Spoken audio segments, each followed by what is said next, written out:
Isa sa mga hinahangaang basketballista noong dekada 90, si Nelson Asaytono. Halos lahat ng award sa PBA, puwera lang ang pagiging MVP na iuwi niya. Nasaan na nga ba siya ngayon? Roda Magnaye, ikwento mo.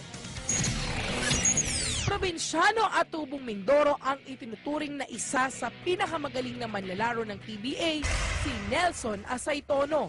Nagsimulang mag-basketball si Nelson sa University of Manila bilang estudyante.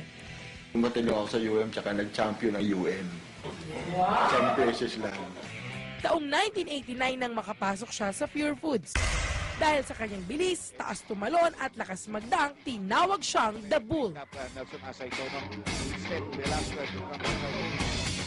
Kaya ang ilang PBA players asar daw sa paglalaro niya.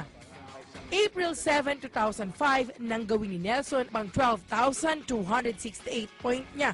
Pang-pito sa may pinakamaraming nagawang puntos sa PBA.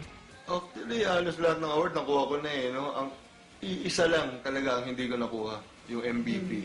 Sa paglipas ng panahon, tuluyang nagbago ang ikot ng bola sa buhay ni Nelson. Lalo na maghiwalay sila ng kanyang asawa. So, yun lang yung ano ko sa sarili ko na hindi nagkakaedad ako na hindi ako nakakabuo ng pamilya. Pero nandiyan yung mga bata, nandiyan din lang yan eh. Kahit di niya kasama ang dalawang anak, saludo pa rin ng mga ito sa kanya. Super nice niya talaga. Dito at home and everything.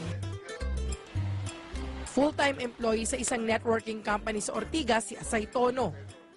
Ang dating bad boy sa hardcourt, bumait at naging palakaibigan daw dahil sa uri ng trabaho niya ngayon. Tsaka nakikita ko doon sa ibang tao na hindi nga kilala, nakakakuha sila ng customer nila. Sabi ko, ako pa kaya na, ako na yung tinatawag, ako na yung linalapitan. So, mas madali akong makakuha ng tao. Pero aminado si Nelson na namimiss niya ang pagbabasketball. Kung tatanungin mo kung nag-use kong basketball, sobra. Kaya lang, hindi na natin pwedeng ibalik yung kahapon eh, di ba? Na-foul man sa ilang aspeto sa buhay si Nelson The Bull Asaytono, tuloy pa rin ang pagsugod sa mga hamon tulad ng isang toro.